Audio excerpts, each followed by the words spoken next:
If you just picked up the DJI Mini 5 Pro or you're upgrading from the Mini 3 or Mini 4, you might be wondering how to get the best out of your Mini 5 without getting lost in all the settings. Well, in this video, I'll walk you through the best settings for your Mini 5 Pro. We'll cover everything from image settings, control settings, and safety settings. So let's get started. First, I want to show two very important safety settings that are good to be aware of. A very useful feature to set up is the advanced return to home setting. Return to home is a function where the drone will automatically return to the home point. You can trigger it manually by pressing and holding the return to home button on the controller, or return to home will be triggered automatically when the drone loses signal with the controller or when the battery of the drone is critically low. You'll find the advanced return to home settings in the settings menu, under the safety tab, and scrolling down to advanced return to home. You'll see that there are two options here, preset and optimal. When set to preset, the drone rises to a set altitude before flying back to its home point. And you can set that altitude right here under auto return to home altitude.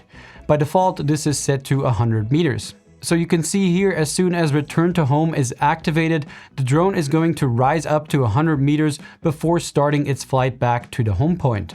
Now, when set to optimal, the drone calculates a safe altitude automatically while returning to the home point. So it adjusts its altitude mid-flight to bypass obstacles, usually flying lower than this preset altitude. So the advantage of using optimal is that the drone will return faster and you can save battery by avoiding the drone climbing to this higher altitude, which is of course ideal if, for example, the drone already has a critically low battery.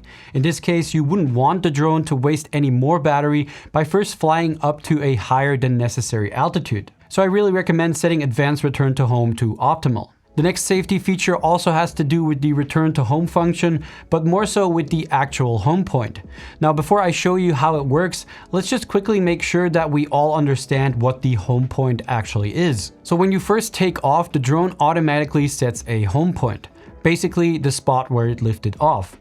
So when return to home gets activated, either manually or automatically, the drone will fly back to that original spot.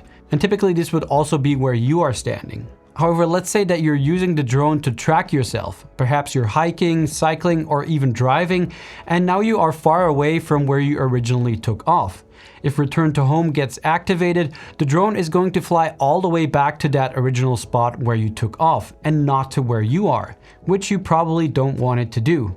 So to change the home point of your drone, all you need to do is tap the home point icon on the left side of the screen. From there, you'll see an option to update home point. You can set it either to your current controller location, basically where you are standing, or to the drone's current position in the air. For example, if I choose controller, you can see that the home point has now been updated to where I am. And if I were to initiate return to home, the drone would fly to this point and not to where it originally took off. Now, an important thing to keep in mind here is that this is still a fixed point. So if you keep moving, the home point is going to stay at that spot. Luckily, one of the features of the DJI Mini 5 Pro is being able to set a dynamic home point. When you select this, the home point will update in real time to where the controller is located. And this is of course super useful when you're flying while hiking, cycling, or driving. So when return to home is now initiated, the drone will always come back to where the controller is, which is typically where you are. Alright, now let's have a look at a few image settings you'll want to change to get the highest quality possible from your Mini 5 Pro. The most important thing you can change is by tapping this icon in the bottom right corner where it now says Auto. That will turn on Pro mode, which basically means you can now manually adjust all your settings. The first thing you want to change is your shutter speed. To keep things simple, for video, your shutter speed directly affects the motion blur in your footage. And if you want to have natural and smooth looking footage, you want to have natural looking motion blur. A rule of thumb here is the 180-degree shutter rule. That basically means you want your shutter speed to be double your frame rate. So if your frame rate is set to 30 frames per second, you want your shutter speed to be 1/60. If your frame rate is set to 25 frames per second, your shutter speed is going to be 1/50. And if you're shooting slow motion at 120 FPS, your shutter speed is going to be 1/240. Now right away after you change this setting, you might see that your image is completely overexposed or much too bright. And that is where ND filters come in. Now if you've purchased the Mini 5 Pro Fly More combo, you'll also have received this set of NDs at 3 different strengths. And these simply snap onto the front of the lens. These ND filters will basically work like sunglasses for your drone and will help balance your exposure. Alright, now the next setting we'll change is ISO. It's recommended to keep your ISO as low as possible, as this will give you the highest quality footage. However, if you are shooting in low light situations, you will need to push the ISO up. You just need to be mindful that the higher you crank up your ISO, the more noisy your footage will be. In these examples, I was shooting at an ISO of 3200 and I probably wouldn't go any higher than that. Now another setting that is often overlooked is white balance. By default, this will be set to auto. However, this can cause the drone to change white balance while you're shooting. You can see as I move the drone around, the white balance is constantly changing. And this will not only look very unprofessional, but can also be a nightmare when color grading. So here's an easy trick to figure out what to set your white balance to. First, frame up the scene you're about to shoot and then set the white balance to auto. The drone will now automatically figure out what the appropriate white balance for this scene is. If you now go back to your white balance settings and change it to manual, you've essentially locked in that white balance and it won't change while shooting. Now, an important aspect of getting the best looking image out of your Mini 5 Pro is how you deal with the footage after you shot it, especially color grading.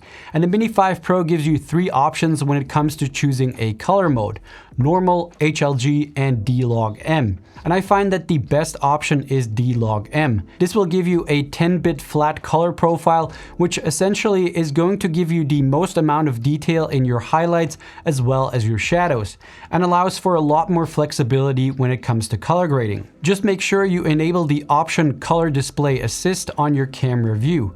This will basically add saturation and contrast to your preview display while still saving that 10-bit flat color profile to your recorded files. So this is basically just an overlay on your preview display to help you better visualize what your footage will look like while you're flying. Now, if you're new to color grading or just want a quicker way to get that professional cinematic look out of your Mini 5 Pro footage, I've actually created a custom LUT pack designed specifically for DJI drones and the D-Log-M profile. These LUTs make it super easy to get that clean cinematic look without spending hours and hours tweaking colors. You can simply apply them to your footage, make a few small tweaks to exposure and contrast if needed, and you'll have clean cinematic colors right away. And the great thing is these will work in any editing software: Final Cut, Premiere, DaVinci Resolve, CapCut, you name it. Now this LUT pack is on sale right now, and I'll leave a link in the description if you want to check it out. Alright, another setting I recommend changing in the camera settings menu is under the style settings. If you press this option, you can change the sharpness and the noise reduction. I personally think that the sharpness of these drones is a little bit too much, and I prefer a more organic, smooth looking image. So to help fix that, I lowered the sharpness to -1. And this makes the footage just look a little bit more natural. I can always add sharpness later on if I really need it. You can have a look here at what the difference is between the individual sharpness settings, and you can definitely play around with these and choose whichever one you think looks best.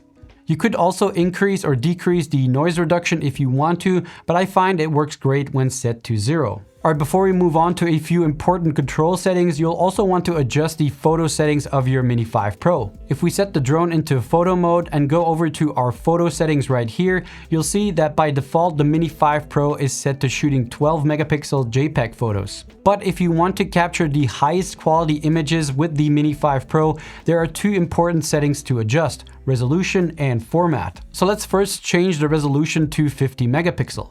This will make full use of that new 1-inch sensor on the Mini 5 Pro and capture the highest resolution possible. This allows you to print your images super large if you want to, but also gives you a lot more flexibility if you want to, for example, crop into your images later on. Second, you'll want to change the format. Here you'll see 3 different options: JPEG, RAW, and JPEG plus RAW. JPEGs are essentially ready-to-use images straight from the drone. They'll have a more standard color grading, but could be uploaded straight to social media or whatever you need them for. RAW photos, on the other hand, contain much more image data, giving you greater flexibility while editing. And with RAW images, you can, for example, recover shadows in underexposed areas, but also restore highlights in overexposed areas. So for example, bring back sky details. So overall, raw images will deliver better final results after editing. Now you could also choose JPEG plus RAW, and that way you'll get a JPEG file for quick use or if you just don't want to edit, and a RAW file in case you do want to work on the image a little bit more. And I recommend this setting for most users as it will just offer you the flexibility to decide later on. Now before we look at the best control settings to adjust on your Mini 5 Pro, I want to share two settings that I always turn on all of my drones. The first one being the histogram. Under the camera settings menu, you can enable the histogram here. A small graph, the histogram, will appear on your camera view. And the histogram represents the tones in your image, from shadows to highlights. And it will help you to ensure that your videos and photos are correctly exposed. Because it's not always easy to judge the exposure by just looking at your screen, especially in bright conditions. Now, when most of the graph is spread out across the center, you'll have a well-balanced exposure.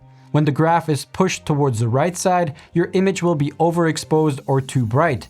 And you can fix this by lowering the exposure or by using a stronger ND filter. When the graph is pushed towards the left side, your image will be underexposed or too dark. You can then fix this by raising the exposure or by using a weaker ND filter.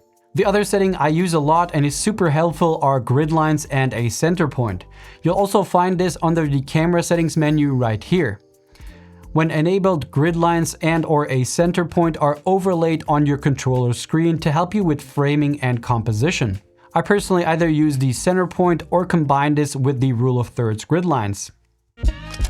Alright, now when it comes to getting smooth cinematic movements with your Mini 5 Pro, there are a few control settings that you're gonna want to change. You can access these by going to the settings menu, then go to the controls submenu right here. If you scroll down, you'll be able to access the gain and expo tuning settings right here. You'll notice that you can adjust these settings for each individual flight mode: Cine, Normal, and Sport.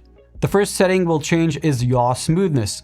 This controls how gently or harsh the drone stops when you let go of the joystick. The lower the number, the harsher the drone stops. If you increase the smoothness, the drone will gradually and smoothly ease out of the movement. And I recommend setting this to around 30 or 40 for a natural smooth result. Next is Expo, perhaps the most important setting you can change to get smoother drone shots. This is essentially how quickly the drone reacts as you push the joysticks further and further in any direction. I set this to 0.12 on all three of the settings. This makes sure that you have to push the joysticks out further to get more movement in the drone. So if you're doing a drone movement and you move the stick slightly, the drone isn't going to make any jerky movements. Also, the gimbal max control speed is going to help you with better shots. Here you can change how fast your gimbal pitches up and down. A higher number will make the gimbal move up and down really fast, and a lower number will make the gimbal move nice and slow, which helps avoid jerky and uncontrolled tilt movements. I have this set to 10 degrees per second for the best results. Also, the tilt smoothness will help with well-controlled movements. Similar to the yaw smoothness, this setting will allow you to gradually ease in and out of a tilt movement. When set to the lowest setting, the gimbal will come to an abrupt stop when you let go of the dial. And when set to the highest setting, it will ease out of the tilt movement very slowly. I have this set to 6 for the best results. Next, let's have a look at the custom buttons. If you have the DJI RC2, which is the controller with the built-in screen, you'll find two custom buttons on the back of the controller. And if you're using the DJI RC-N2, which is the controller that connects to your phone, there is a function button on the front. These buttons can be assigned to features that you use a lot when flying, which can save you time from digging through the menus. To customize these buttons, go to the control settings menu and scroll down to button customization. Select the button, so C1 or C2, and choose its action. You've got several control options to choose from, camera functions that you might use a lot, and a few other settings right here. Now in this button customization menu, you can also adjust the function of other buttons on the controller. I, for example, changed my right dial from the default zoom in out to gimbal rotation. This allows me to quickly access the new and very awesome 225-degree gimbal rotation on the Mini 5 Pro, making it a lot easier to get shots like this. And there you have it. Those are the most important settings that I recommend in order to get the most out of your DJI Mini 5 Pro. Now, some of these are definitely up to personal preference, and I recommend that you play around with them to find out what works best for you. Anyway, let me know in the comments if you have any questions or maybe you have some tips that you would like to share. But that's it for this one. Thanks a lot for watching, and I'll see you guys in the next one. Bye.